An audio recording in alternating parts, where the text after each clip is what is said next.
شادی کرے گا تو مہر دے گا، لڑکی شادی کرے گی تو مہر لے گی. حالانکہ ضرورت لڑکی کو لڑکے کی ہے، لڑکے کو لڑکی کی ہے، دونوں کی ضرورت تو برابر ہے. لڑکا مہر دے اور لڑکی لے، کیوں؟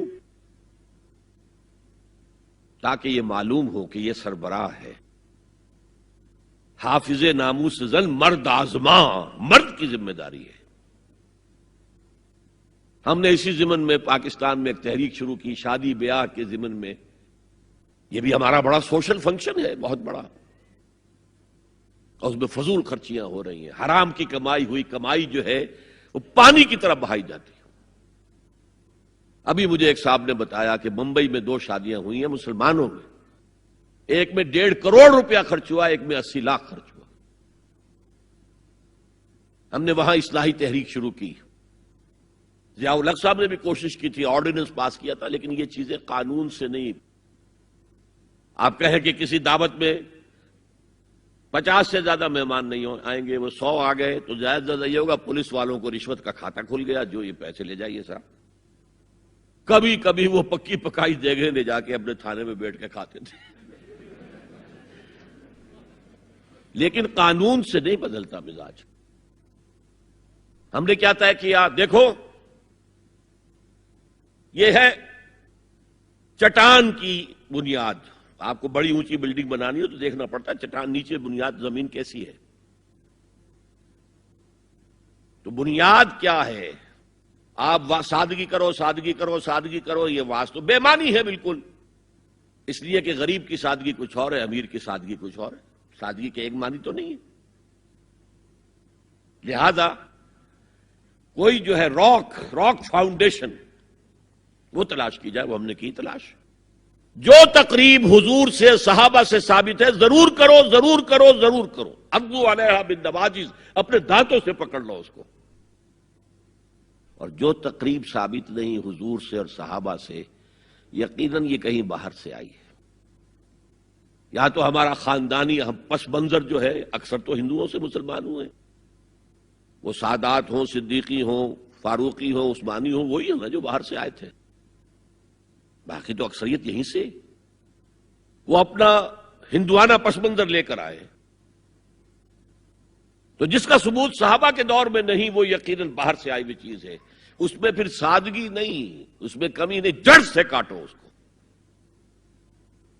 اس بنیاد پر ہم نے 5 فیصلے کیے، ذرا سن لیجئے آپ بھی، اگر آپ کوئی سوشل ورک کرنا چاہیں اس کو عام کریں. نمبر 1، نکاح مسجد میں.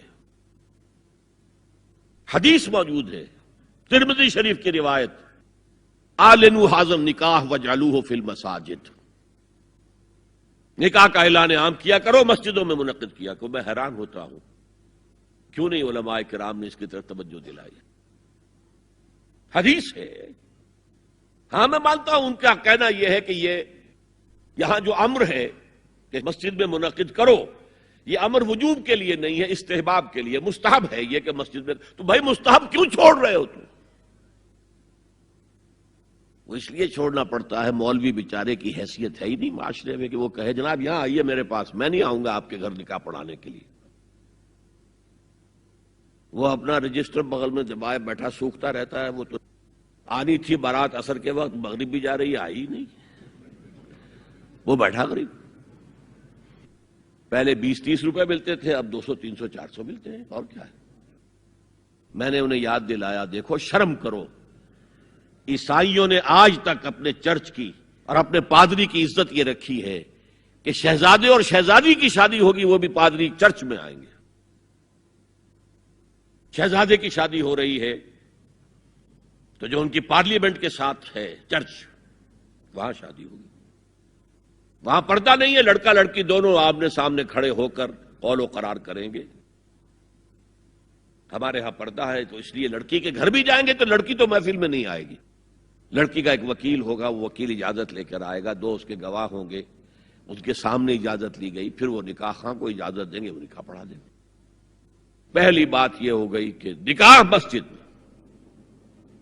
نمبر 2، نکاح کے موقع پر کوئی دعوت طعام نہیں، کوئی ثابت نہیں. دعوت طعام صرف ایک ہے، وہ ولیمہ ہے. اور اس قدر معقول بات ہے، سب باپ اپنے سینوں پر ہاتھ رکھ کر سوچیں اور میری بات سنیں، کیا بیٹی کو گھر سے رخصت کرنے کا وقت جو ہے وہ خوشی کا وقت ہوتا ہے؟ جب بیٹی گھر سے جا رہی ہو، کوئی جانور بھی آپ قربانی کے لیے کوئی مینڈھا کو بکرا لے آئیں 8-10 دن پہلے اور بچے مانوس ہو جائیں تو وہ جب آپ ذبح کرتے ہیں تو پچھاڑے کھاتے ہیں کہ نہیں بچے؟ اور یہ لخت جگر ہے، نور چشم ہے، 18-20-22 برس گھر میں رہی ہے، وہ جا رہی ہے، خوشی نہیں ہے وہاں، صرف یہ ہوتا ہے اے سائی آف ریلیف کہ ایک ذمہ داری کا بوجھ تھا، اللہ نے آج پورا کرا دیا، اتروا دیا بوجھ۔ پھر بھی اندیشہ ہوتا ہے، پتہ نہیں مزاج ملے نہ ملے، نئے ماحول میں جا رہی ہے، وہاں جا کر ایڈجسٹ ہو یا نہ ہو، اندیشے پھر بھی ہوتے ہیں ذہن کے اندر۔ تو ان سے مرغ پلاؤ کھانا اور متنجن کھانا کوئی معقول بات نہیں ہے۔ معقول بات کیا ہے؟ لڑکا، اس کا گھر آباد ہوا ہے، وہ ولیمہ کرے، اس پر باقاعدہ احادیث اولبو ولو بشاتن، ولیمہ ضرور کرو چاہے ایک ہی بکری ہو تمہارے پاس، ذبح کرو، کاٹو، کھلاؤ گوشت اپنے دوستوں کو، احباب کو۔ یہاں تک کہا کہ بے ست طعام الولیمہ، برا کھانا ہے ولیمے کا کہ اس میں غریبوں کو نہیں بلایا جاتا۔ ظاہر بات ہے، مسلی کھلانے کے لیے تو ولیمہ نہیں ہوتا، اپنے احباب کو، دوستوں کو بلایا جاتا ہے۔ پھر بھی میں تم سے کہتا ہوں کہ جسے ولیمے کے لیے بلایا جائے وہ اگر نہیں جائے گا تو اللہ اور اس کے رسول کے حکم کی نافرمانی کرے۔ تو جس رسول نے اتنی تفصیل سے حکم دیا ہو ایک دعوت کا، وہ دوسری دعوت میں بھی خیر ہوتا میں بیان کرتا۔ جب نکاح مسجد میں اور کوئی دعوت طعام نہیں تو بارات کا تصور، خلاص۔ بارات کس بلا کا نام ہے؟ قرآن میں تو کوئی ذکر ہی نہیں، عربی میں یہ لفظ ہی نہیں۔ اجتماع طرفین مسجد میں ہوا، نکاح ہوا، لڑکی کو، حضرت فاطمہ کو رضی اللہ تعالی عنہا، کچھ خواتین جا کر چھوڑ آئی تھی اس حجرے میں جو ایک انصاری صحابی نے حضرت علی کو دیا تھا، ان کا تو کوئی گھر بھی نہیں تھا۔ کوئی حضرت علی آئے ہوں اور آ کر وداع کرا کے لے کے گئے ہوں، کچھ بھی نہیں۔ چوتھی چیز، جہیز کا کوئی تصور اسلام میں نہیں، خالص ہندوانہ رسم، خالص ہندوانہ رسم، خالص ہندوانہ رسم۔ ہندوؤں میں کیوں ہے؟ وہ اس لیے ہے، معقول بات ہے کہ لڑکی کا وراثت میں کوئی حصہ ہے ہی نہیں، وہ تو جب گھر سے نکل رہی ہے کچھ دے دلا کے رخصت کر دو، دان دہیج، یہ خیرات ہے، لڑکی کا حق کوئی نہیں ہے گھر پر۔ اسلام میں تو لڑکی وارث ہے، والد فوت ہوں گے وراثت تقسیم ہوگی، والدہ فوت ہوں گی کوئی ان کی ہے ملکیت وہ تقسیم ہوگی۔ شادی کے موقع پر کوئی جہیز اسلام میں نہیں، قطعاً نہیں۔ غلطی سے حضرت فاطمہ کے جہیز کو جہیز کہہ دیا گیا، وہ جہیز کیا تھا؟ ایک پیسہ بھی حضور کے اپنی جیب سے نہیں تھا۔ اس شادی میں خاص بات کیا تھی کہ دولہا کے ولی بھی حضور ہی ہے، اور کون ہے؟ علی کا کون تھا مدینے میں؟ اور دلہن کے والد بھی حضور ہیں۔ اب حضور پوچھتے ہیں حضرت علی سے، تمہارے پاس مہر دینے کے لیے کچھ ہے؟ عرض کیا میرے پاس تو کچھ نہیں۔ وہ فقراء صحابہ میں سے تھے۔ فرمایا مہر تو دینا ہے، تمہارے پاس ایک زرہ ہوتی تھی؟ جی ہاں زرہ تو ہے۔ انہوں نے یہ سمجھا زرہ تو جہاد کے لیے ہے، کوئی وہ دولت تو نہیں ہے۔ فرمایا جاؤ اسے بیچو یا گروی رکھ کے قرض لے کر آؤ۔ وہ گئے، حضرت عثمان نے خرید لی، اور کچھ دنوں کے بعد واپس کر دی ہدیتاً، یہ زرہ میں ہدیہ آپ کو کر رہا ہوں۔ اس وقت اگر کہتے چھوڑو علی، کہاں تو لو میں پیسے دے دیتا ہوں تمہیں، تو ان کی طبیعت پر بار ہوتا۔ اس پیسے سے حضور نے کچھ پیسے گھر بھیجے اندر، دلہن کو ذرا تیار کر دو، اور کچھ پیسوں سے وہ ایک گدا جس میں کھجور کی کھال بھری ہوئی تھی، اور 2 تکیے جس میں کھجور کی کھال بھری ہوئی تھی، ایک مشکیزہ، کنویں سے پانی تو لانا ہی ہے نا، ایک چکی جو ہو یا گیہوں ہو پیسنا تو ہے نا، کوئی ایک دو برتن اور اللہ اللہ خیر صلی اللہ، یہ تھا جسے جہیز کہتے ہیں، جس میں ایک پیسہ بھی حضور کا شامل نہیں ہے۔ وہ حضرت فاطمہ کا مہر تھا جسے بنایا گیا، ورنہ مدینے ہی میں دوسری آپ کی صاحبزادی کا نکاح حضرت عثمان سے بھی ہوا، کہیں ذکر ہے جہیز کا؟ حضرت عثمان کا گھر بھرا ہوا، ہر چیزیں موجود، وہاں تو جہیز کا تذکرہ نہیں۔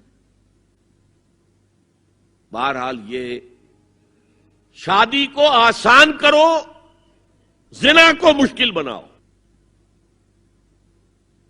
یہاں شادی کے لیے 9 من تیل ہوگا تو رادھا ناچے گی، ورنہ یہ کہ بڑی ہو رہی ہے، عمر ہو رہی ہے، سب کچھ ہو رہا ہے، لیکن کچھ تقاضے تو ہے نا، آخر کچھ تو کرنا ہوتا ہے نا، آخر کچھ نہ کچھ لوگوں کو تو کھانا کھلانا ہی ہوتا ہے نا، بارات تو آخر آئے گی ہی نا، کچھ نہ کچھ تو دینا ہی ہوگا، کچھ جوڑے کپڑے، کچھ یہ۔ اسلام کا فلسفہ جو میں نے 4-5 باتیں آپ کو بتا، فلسفہ یہ ہے کہ لڑکی کے باپ پر ایک پیسے کا بوجھ نہیں، اس نے لڑکی پال پوس کے تمہارے حوالے کر دیا، اب اور کیا چاہتے ہو تم؟ سارا مرد آزماں مرد آفرین، مرد کو چیلنج دیا ہے، تم مرد ہو، مہر تم دو گے۔ اور سب سے بڑھ کر کیا ہو رہا ہے آج کل بھی ہوتا ہے، وہ ہمارے ایک کچھ کام ہوتے ہیں اسلامی، وہ بھی ہے، کچھ وہی ہندوانہ پس منظر۔ نکاح کی محفل میں چھوارے کون لے کے آتا ہے جی؟ لڑکے والے۔ اور پلاؤ کن سے کھاتے ہیں